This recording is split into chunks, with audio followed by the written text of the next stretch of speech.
अस्सलाम वालेकुम नाज़रीन, सियासत टीवी के प्राइम टाइम में आप सबका तहे से इस्तकबाल है। मैं हूं फरजान अहमद। सबसे पहले पेश है प्राइम टाइम की हेडलाइंस। अमरीकी सदर ट्रंप ने मुज़ाकरात की दरख्वास्त की और ईरान इस दरख्वास्त पर कराए गौर। ईरानी वज़ीर ख़ारजा अब्बास इराक़ी ने किया दावा। ईरानी वज़ीर ख़ारजा अब्बास इराक़ी की रूसी सदर पुतिन से भी मुलाकात। तेहरान में जल्द अमन होगा, हम ईरान की तायीद जारी रखेंगे, पुतिन ने दिलाया यकीन। एटमी अदम फैलाव माहदे के नफाज से मुताल्लिक़ कॉन्फ्रेंस। ईरान के नायब सदर मुंतखब होने पर अमरीका की बेचैनी उरूज पर। आबना हरमुज़ में तातुल के बाद आलमी तिजारत और तवानाई की सलामती को लाहा खतरात से मसाइल बढ़ गए। अक़वाम मुत्तहिदा में सऊदी अरब के मंदूब अब्दुल अज़ीज़ अल वासिल ने ज़ाहिर की फ़िक्रमंदी। बीजेपी और उसके ख़ादीन बशमूल मोदी बंगाल के लोगों से आखिर किस बुनियाद पर मांग रहे हैं वोट। रियासत की आवाम से इंसाफ नहीं, कौमी सदर कन्याकुमारी की कोलकाता में प्रेस कॉन्फ्रेंस। तेलंगाना में ख़वातीन और बच्चों के तहफ़्फ़ुज़ को हमेशा तरजीह दी जाएगी। स्पंदना टीमें फौरी मदद के लिए मैदान में रहेंगी मौजूद, चीफ मिनिस्टर रेवंत रेड्डी ने किया दावा। तेलंगाना में SSC इम्तहानात के नतीजे कल चारशंबा दोपहर 2 बजे जारी कर दिए जाएंगे। डायरेक्टर तेलंगाना एग्जामिनेशन के दफ्तर की जानिब से जारी किया गया एलामिया। और हैदराबाद शहर में पेट्रोल डीजल को लेकर आम लोगों को सख्त परेशानी का सामना। मुसलसल तीसरे दिन भी शहर के कई पेट्रोल पंप पर स्टॉक खत्म। चंद पेट्रोल पंप पर देखी जा रही हैं तवील कतारें। हेडलाइंस आपने देखी और पेश है खबरों की तफसीलात। शुरुआत करेंगे बड़ी खबरों से। ईरानी वज़ीर ख़ारजा अब्बास इराक़ी ने दावा किया कि अमेरिका के सदर ट्रंप ने मुज़ाकरात की दरख्वास्त की है। ईरान इस दरख्वास्त पर गौर ख़ौस कर रहा है। एक बयान में उन्होंने कहा कि डोनाल्ड ट्रंप मुज़ाकरात की दरख्वास्त कर रहे हैं क्योंकि अमेरिका ईरान पर मुसल्लत करदा जंग में अपने कोई मकासद अब तक हासिल नहीं कर सका। इस कबल रूस ने भी अमेरिका ईरान तनाज़े में सालिसी की पेशकश की थी। मॉस्को में व्लादिमीर पुतिन ने ईरानी वज़ीर ख़ारजा अब्बास इराक़ी से मुलाकात के मौके पर कहा कि रूस खत्ते के मुल्कों और खुसूसन ईरान के मफादात में जो भी मुमकिन हो करेगा। रूसी सदर ने कहा कि रूस और ईरान के दरमियान स्ट्रैटेजिक शराकतदारी जारी रहेगी। ईरानी वज़ीर ख़ारजा अब्बास इराक़ी ने कहा कि रूस ईरान ताल्लुक़ात बेहतर और मजबूत हैं। अब्बास इराक़ी ने ईरान की तायीद पर रूसी सदर पुतिन से इजहार तशक्कुर भी किया है। रूस के सदर पुतिन ने इससे कबल कहा है कि उन्हें ईरान के सुप्रीम लीडर का पैगाम मिला है। पुतिन ने ईरान के सुप्रीम लीडर के लिए नई ख्वाहिशात का भी इजहार किया है। अब्बास इराक़ी से उन्होंने कहा कि वो सुप्रीम लीडर के लिए उनकी नेक तमन्नाएं पहुँचाए। रूसी मीडिया के मुताबिक रूसी सदर पुतिन ने कहा कि उम्मीद है कि ईरानी अवाम इस मुश्किल दौर से जल्द गुजर जाएंगे और अमन कायम होगा। ईरान और ख़ित्ते के ममालिक के मफाद में जो मुमकिन हो वो रूस करने तैयार है। ये दौरा खित्ते में जारी कशीदगी के तनाजुर में अहम करार दिया जा रहा है, जहाँ अमेरिका और ईरान के दरमियान कशीदगी कम करने के लिए सिफारती कोशिशें भी मुसलसल जारी हैं। अक़वाम मुत्तहिदा में एटमी अदम फैलाव के माहदे के नफाज से मुताल्लिक़ कॉन्फ्रेंस में ईरान को भी नायब सदर मुंतखब कर लिया गया। ईरानी नायब सदर मुंतखब होने पर अमरीका की जानिब से शदीद इख्तलाफ सामने आया और इस मौके पर अमरीका और ईरानी नुमाइंदों के दरमियान तल्ख़ जुमलों का तबादला भी हुआ। अमरीकी नुमाइंदे ने कहा कि ईरान का इंतखाब एटमी अदम फैलाव के माहदे की तौहीन है। ईरान के नुमाइंदे रज़ा नचवी ने अमरीकी मंदूब के बयान को बेबुनियाद और सियासी नुक़्ता नज़र की तर्जुमानी करार दिया। उन्होंने कहा कि अमरीका दुनिया की वाहिद ममलिकत है जो एटमी हथियार इस्तेमाल कर चुकी है और अब एटमी अदम फैलाव के नफाज के लिए सालिस भी बनना चाहती है। ईरान ने कहा है कि ईरान दुनिया के उन ममालिक में शामिल है जिन्होंने एटमी अदम फैलाव के माहदे NPT पर दस्तखत कर रखे हैं, जबकि इसराइल ने अब तक इस माहदे पर साइन नहीं की। अमरीकी नुमाइंदे ने UN इजलास में आबना हरमुज़ और दीगर उमूर पर भी बयान दिया। They are paying for Iran's hostage-taking gambit in the Strait of Hormuz. So let's take a moment and look at the numbers. The Strait of Hormuz typically sees 20 million barrels of oil per day, 40,000 vessels per year. And whether they're bound to heat homes in East Asia or to nourish crops in Central Africa, they have 20% of global oil and liquefied natural gas, 15% of the world's fertilizers. They all transit this strait. And closer to home, it's responsible for 75% of our Gulf states partners' economic output and over 50% of the broader region's food. It is absolutely clear, it's unambiguous, that as a matter of international law, this strait is not Despite Iran's foreign minister's claims, this strait is not Iran's to wield like its own moat and drawbridge. It is not Iran's hostage. It is not Iran's bargaining chip. It is not Iran's toll road. And that's what over 100 countries right outside these doors just testified in one of the most supported press conferences in recent years. 100 countries just said what I said. This is not for Iran to play with like some type of bargaining chip because of its illegal nuclear aspirations. Colleagues, less than 3 weeks ago, the world came together to counter this threat to maritime security. The Security Council adopted UN Security Council Resolution 2817 with a record-setting 136 co-sponsors, demanding that Iran cease its egregious attacks against its neighboring states. Regardless of what you feel about the ongoing conflict, it has chosen to shoot in all directions against its neighbors' civilian infrastructures. And the entire world condemned the obstruction of freedom of navigation through the Strait of Hormuz. Iran has done nothing but act in defiance of that resolution. 40 days and counting, they have laid sea mines. और इस दौरान America के वज़ीर ख़ारजा Marco Rubio ने कहा कि वो समझते हैं कि ईरानी मुज़ाकिरातकार अमेरिका से डील के लिए संजीदा है और वो मौजूदा ख़राबी से निकलना भी चाहते हैं। एक इंटरव्यू में मार्को रूबियो ने कहा कि ईरानी मुज़ाकिरातकार मौजूदा ख़राबी से निकलना चाहते हैं और ईरानी हुकूमत क़यादत भी टूट फूट का शिकार है। वो मुज़ाकिरात की राह में रुकावटें हैं। उन्होंने कहा कि ईरानी हुकूमत की क़यादत अभी मज़ीद वक्त चाहती है। ईरान की इक़्तिसादी हालत ख़राब है। ईरान को जिन मसाइल का सामना जंग से पहले था वो आज भी मौजूद है। महंगाई भी ज़ोरों पर है। ईरान को क़हतसारी का सामना है। उनके लिए अपने मुलाज़मीन को तनख्वाहें जारी करना भी मुश्किल है। मार्को रूबियो ने दावा किया कि ईरान के मिसाइल निस्फ तक आ गए हैं। मिसाइल बनाने की फैक्ट्रियाँ ख़त्म हो गई।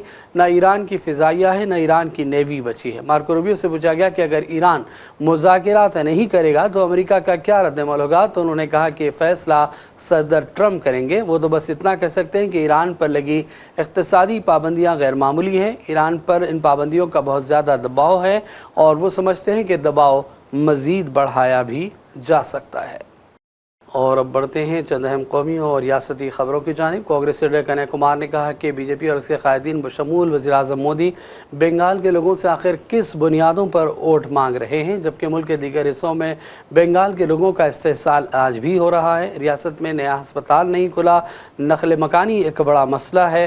कोलकाता में प्रेस कॉन्फ्रेंस से खिताब में कन्हैया कुमार ने यह भी कहा कि बीजेपी को हरगिज़ अवाम कामयाब न होने दें।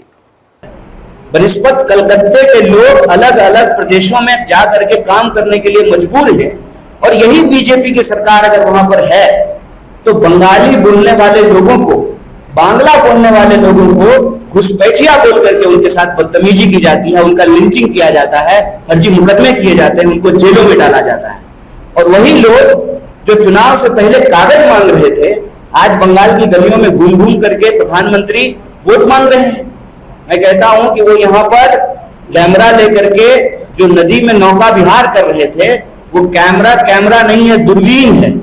वो बंगाल की संपदा को देख रहे हैं कि अगर उनकी सरकार बनेगी तो बंगाल की संपत्ति को लूट करके अपने दोस्त के तिजोरी में पहुंचा देंगे।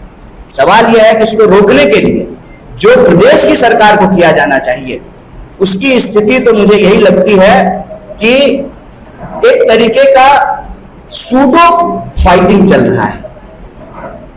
सूडो फाइटिंग चल रहा है। बंगाल के लोगों के वोट काट दिए गए। बंगाल में कोई नई जो है यूनिवर्सिटी नहीं खुली, नया अस्पताल नहीं खुला। बंगाल में बिहार की तरह माइग्रेशन एक बहुत बड़ा इशू बन चुका है और इन सब के बीच दोनों तरफ नफरत की राजनीति हो रही है, ध्रुवीकरण की राजनीति हो रही है। और मैं यह बात आपके सामने पूरी जिम्मेवारी से कह रहा हूं, बीजेपी अगर जीतेगी तो बंगाल का फिर से वैसे ही विभाजन करेगी जैसे बंगाल का विभाजन किसी जमाने में अंग्रेजों ने किया था।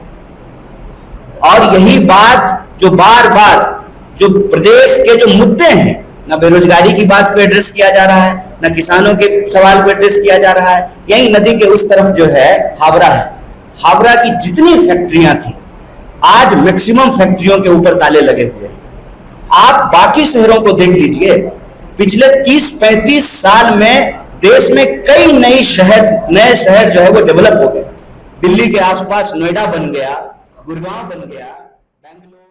तेलंगाना में खवातीन और बच्चों के तहफ़्फ़ुज़ और हंगामी हालात में फ़ौरी रद्दमल को यकीनी बनाने के मकसद से हुकूमत की जानिब से मुतारिफ़ करदा स्पंदना फ़ौरी इमदादी टीमें बाकायदा तौर पर दस्तियाब करा दी गई हैं। बंजारा के कमांड सेंटर में मुनक़िदा तक़रीब में चीफ मिनिस्टर तेलंगाना रेवंत रेड्डी ने इसका इफ्तिताह अंजाम दिया। हुकाम के मुताबिक ये टीमें किसी भी हंगामी सूरत हाल में चंद लम्हों के अंदर जाए वक़ुआ पर पहुँच कर आवाम को तहफ़्फ़ुज़ फराहम करेंगी।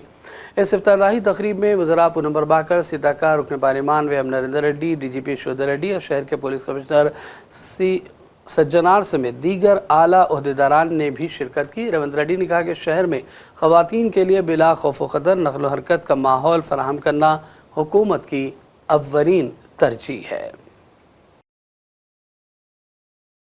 और इस दौरान रियासती वज़ीर सीताका ने भी मीडिया से बातचीत की। उन्होंने दावा किया कि ख़वातीन की हिफाजत के लिए तेलंगाना हुकूमत संजीदा है और इसीलिए उनकी हिफाजत के लिए भरपूर इक़दामात जारी है।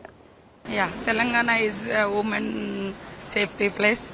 That's why we have to improve high level protection, and whatever we have to take measures, we are taking that. That's why today police, Hyderabad police took a good special program that is Spandana. Today CM has inaugurated it. और अब लेते हैं छोटा सा break के बाद दोबारा हाजिर होंगे।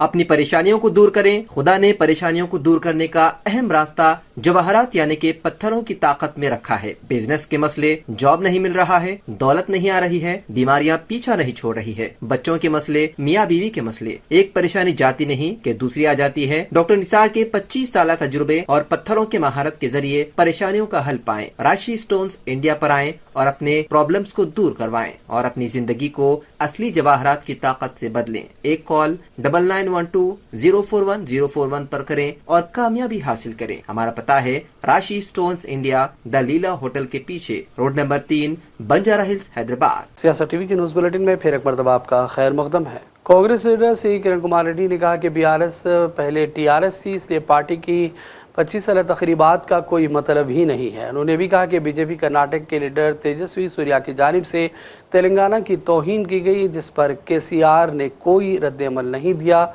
और उन्होंने खामोशी इख्तियार कर रखी है।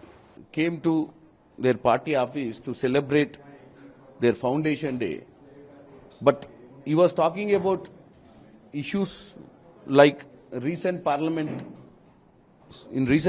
session.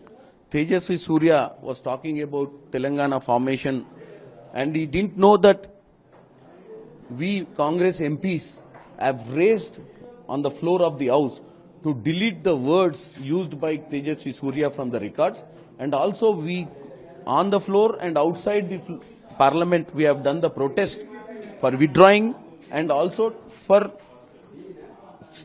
tell the people of Telangana apologies from Mr. Tejasvi Surya. But KCR have no idea. He was trying to blame every member of parliament that nobody has spoken about it. At the same time, they were celebrating the foundation day. I say that today BRS party doesn't exist in this state, because actually the foundation should be for TRS party, not for BRS. So there is no TRS existing in this state now. TRS is gone. Instead of doing these foundation meetings, they have to do death anniversary meetings for the party, because TRS is no more existing. It's gone. And today TRS party, recently Telangana Rashtra Sena, 2 days back, Mr. KCR daughter has started a new political party. She did so many allegations about 10-year corruption on BRS, our own father and our own family members. Today we thought that Mr. KCR or somebody from that political party will answer her, but we have seen nothing came from them. So it means the silence is the acceptance. So people of Telangana today realize that the present BRS party during the tenure of 2013 to 23, 2014 to 23, they have looted the state of Telangana is approved by them only. Andhra Pradesh के chief minister Chandrababu Naidu और वजीर लोकेश ने मरकजी वजीर अश्विनी विष्णु के साथ मिलकर आज सुबह विशाखापट्टनम में गूगल AI डाटा हब का संग बुनियाद रखा। रियासती हुकूमत ने इस सिलसिले में तकरीबन 600 एकड़ अराजी को मुख्तस किया है। इस मौके पर AP के चीफ मिनिस्टर चंद्रबाबू नायडू ने दावा किया कि रियासत तेजी से तरक्की की मंजिलें तय कर रही है। With Google innovation and Andhra Pradesh speed of governance, both we wanted to integrate, we want to produce a model for the rest of the world. That is where we are thinking. Either it may be education, it may be health, it may be agriculture, logistics, everything, even one family, one entrepreneur, we want to work all these things. Very soon, every citizen is going to see AI tutor, AI doctor, AI agronomist, AI personal assistant. Today I am having 4 secretaries. From tomorrow onwards, I am going to have one more secretary, that is AI assistant. It will supersede everybody. It will guide me what I have to do time and again. That is where Google is going to provide. My minister is here, Mr. Lokesh. He went to Stanford and also Carnegie Mellon. Now he is a HR minister. I am confident I want to compete with him by delegating some powers, how he is going to work and produce outcomes. I am confident he is competent and also he is going to produce this result. Congress के senior leader Hanumant Rao ने कहा कि हुकूमत के खिलाफ आवाज़ बुलंद करने वालों के खिलाफ कार्रवाइयाँ मोदी हुकूमत करती है। इसी तरह खौफजदा होकर आम आदमी पार्टी लीडर राघव चड्ढा ने भी शायद दीगर अरकान के साथ बीजेपी में मजबूरन शमूलियत इख्तियार कर ली है। हनुमंत राव राघव चड्ढा के बीजेपी में शामिल होने पर रद्द-ए-अमल जाहिर कर रहे थे। AAP party MP Raghav Chadha being a member of parliament always is attacking on BJP various issues. Finally, they thought, India government thought, not only Raghav Chadda, another 6 people also, total 7 members, they jump in BJP. It is a practice of the NDA. Anybody will question and they want to take their fold.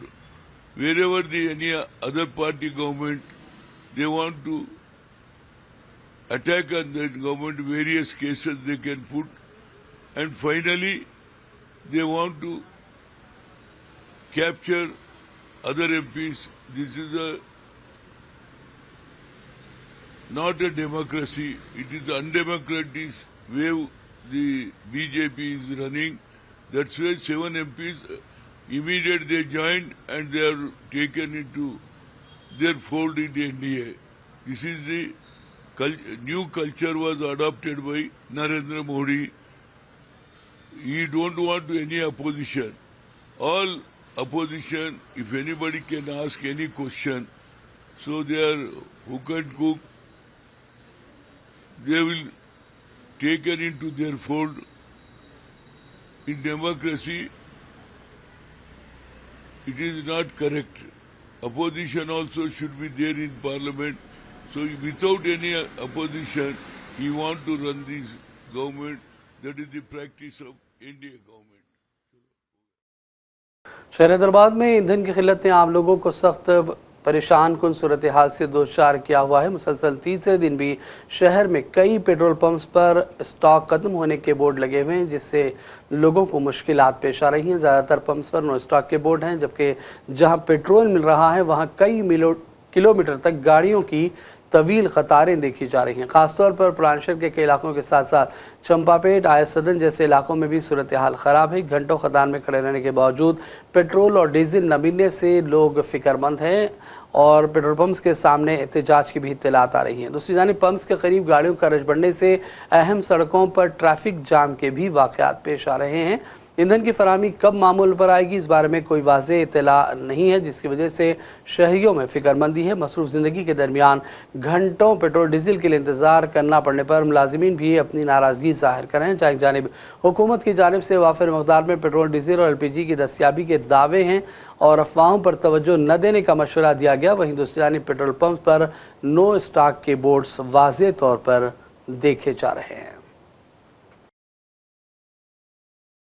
रियासत तेलंगाना में SSC इम्तिहानात के नतीजे कल चहारशंबा दोपहर 2 बजे जारी कर दिए जाएंगे। डायरेक्टर तेलंगाना एग्जामिनेशन के दफ्तर की जानिब से इस सिलसिले में बाकायदा एलामिया जारी कर दिया गया है।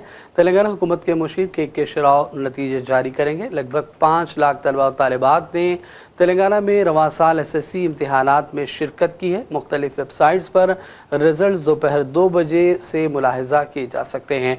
23 अप्रैल तक जवाबी पर्चों की जांच मुकम्मल कर ली गई थी। पहले कहा जा रहा था कि नतीजे मई के पहले हफ्ते में जारी हो सकते हैं, लेकिन अब 29 अप्रैल चारशंबे को SSC रिजल्ट जारी करने की तमाम तैयारियां मुकम्मल कर ली गई हैं। जमीयतुल हुफ़ाज़ करीमनगर के ज़र इत्माम आज़मीन हज का आखिरी तरबियती कैंप बमुक़ाम शालीमार फंक्शन हॉल कश्मीरगढ़ा करीमनगर में बसदारत काजी हाफिज़ अहमद मनक़िबत शाह खान सदर जमीयतुल हुफ़ाज़ मुनक़िद हुआ, जिसमें मौलाना ख्वाजा फ़ुरक़ान अली क़ासमी ने हज के फ़ज़ाइल और नियत की दुरुस्तगी और इखलास पर रोशनी डाली। मौलाना मज़हर क़ासमी ने हज ट्रेनर के मनासिक हज को प्रोजेक्टर के ज़रिए तफसील से समझाया। मुफ्ती यूनुस क़ासमी ने हज की तैयारी कैसे करें इस मौजू पर बयान किया। इस मौके पर हाफिज़ ज़ियाउल्लाह खान, हाफिज़ मुअज़्ज़म हुसैन, हाफिज़ वसीमुद्दीन, हाफिज़ सादिक़ अली अहमद, हाफिज़ फरीदुद्दीन अमजद के अलावा आज़मीन हज की कसीर तादाद मौजूद थी। अल्हम्दुलिल्लाह हर साल की तरह इस साल भी जमीयतुल हुफ़ाज़ करीमनगर के ज़ेर एहतमाम आज हुज्जाज इकराम का तरबियती कैम्प बमुक़ाम शालीमार फंक्शन हॉल करीमनगर में मुनक़्क़िद हुआ।